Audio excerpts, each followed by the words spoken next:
সেই 10 বছর আগে 2014 সালে প্রধান শিক্ষক নিয়োগ হয়েছে। তারপর আর প্রধান শিক্ষক নিয়োগের কোনো গল্পই নেই। 70% প্রধান শিক্ষকহীন অবস্থায় ঢুকছে, আর 70% জেলাতে প্রধান শিক্ষক না থাকার দরুন পঠন পাঠন লাটে উঠেছে, পরিকাঠামো ভেঙে পড়েছে। কি বলেন আপনারা? যদি একটা জেলাতে 70% বিদ্যালয় প্রধান শিক্ষকহীন অবস্থায় থাকে, তাহলে পরিকাঠামো ঢিলে ঢালা বা পঠন পাঠন লাটে ওঠাই তো স্বাভাবিক। অবশ্যই আপনারা মতামত দেবেন। কোথায় ঘটলো এমন ঘটনা? 10 বছর ধরে প্রধান শিক্ষক নিয়োগ হয়নি, এবং যেখানে প্রধান শিক্ষক শূন্য পদ 800-র ওপরে, বিপুল সংখ্যক একটি প্রধান শিক্ষক শূন্য অবস্থায় পড়ে রয়েছে। কোনো উদ্যোগ নেয়নি জেলা প্রাথমিক বিদ্যালয় সংসদ, কোনো উদ্যোগ নেয়নি এসআইএসরা, আর বাধ্য হয়ে ডেপুটেশনের পথ বেছে নিয়েছে West Bengal Trinamool primary teachers association. ডেপুটেশনের তাদের সর্বপ্রথম দাবি, যে দাবিটা অত্যন্ত গুরুত্বপূর্ণ। 1 নম্বর দাবি, অবিলম্বে সার্কেলের প্রতিটি বিদ্যালয়ে ইনক্রিমেন্ট সহ প্রধান শিক্ষক নিয়োগ করা। অবশ্যই জানুয়ারি থেকে যে প্রধান শিক্ষকগুলো নিয়োগ হচ্ছে তারা শুধুমাত্র 400 টাকা পাচ্ছে। এখানে উত্তর দিনাজপুর জেলা প্রাথমিক বিদ্যালয় সংসদের অধীনস্থ যে চক্রর পক্ষ থেকে ডেপুটেশন দেওয়া হয়েছে, গোয়াল পোখর চক্রের পক্ষ থেকে এসআইএসকে ডেপুটেশন দেওয়া হয়েছে। এই ডেপুটেশনে বলা হয়েছে যে অবিলম্বে সার্কেলের প্রতিটি বিদ্যালয়ে ইনক্রিমেন্ট সহ প্রধান শিক্ষক নিয়োগ করা। অবশ্যই এই দাবির যুক্তি আছে, এবং অবিলম্বে ইনক্রিমেন্ট প্রদান করতে হবে সমস্ত প্রধান শিক্ষকদেরকে।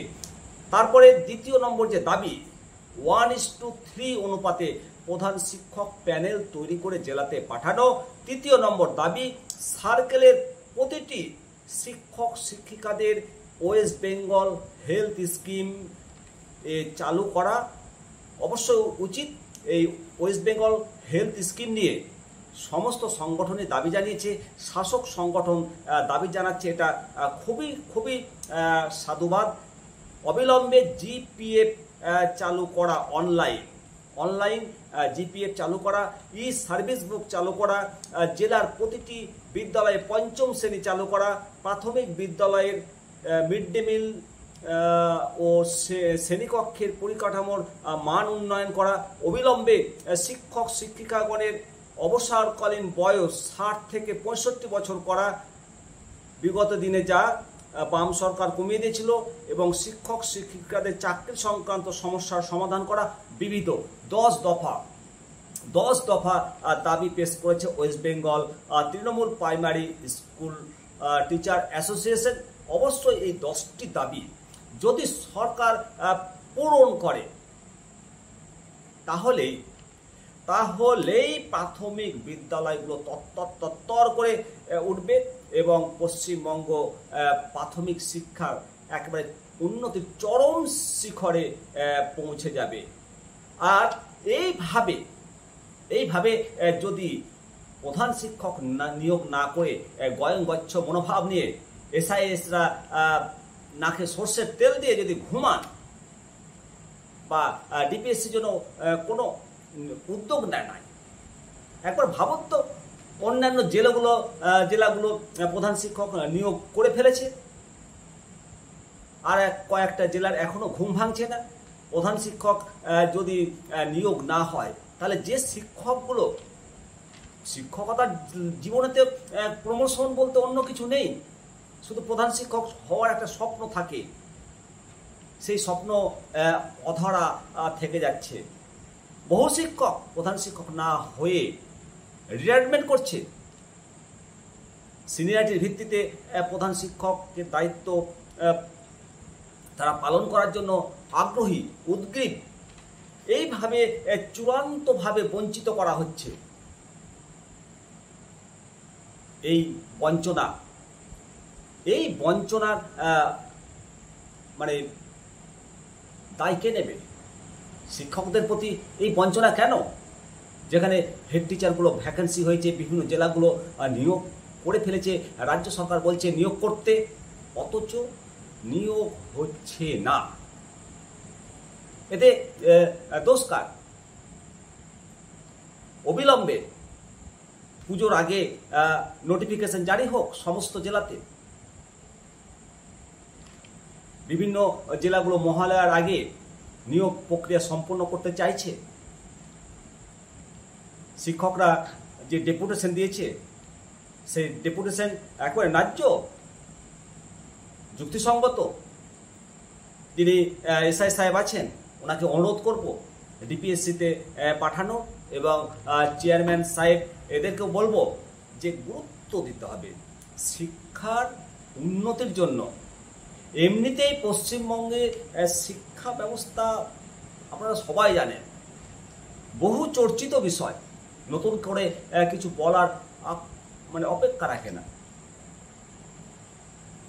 তাই শিক্ষা দপ্তর এখন নড়ে চড়েও বসেছে।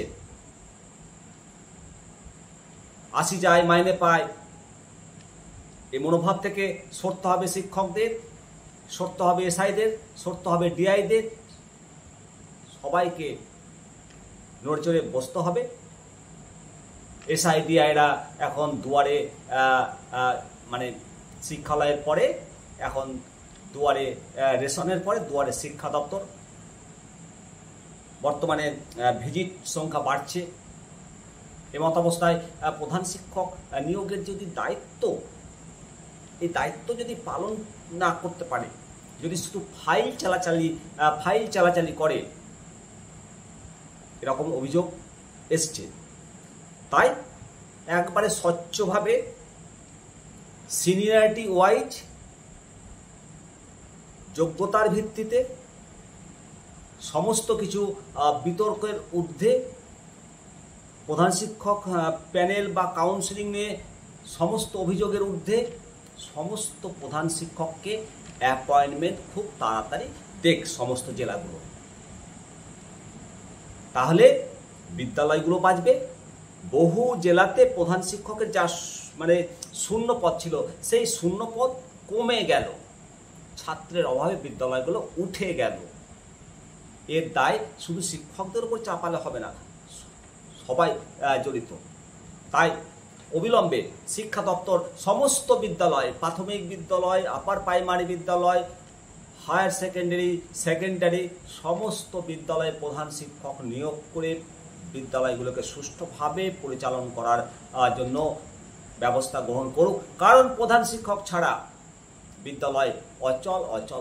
আপনারা অবশ্যই কমেন্ট করবেন। ভালো থাকুন, সুস্থ থাকুন, দেখতে থাকুন নিমতিতা বাসন। নমস্কার।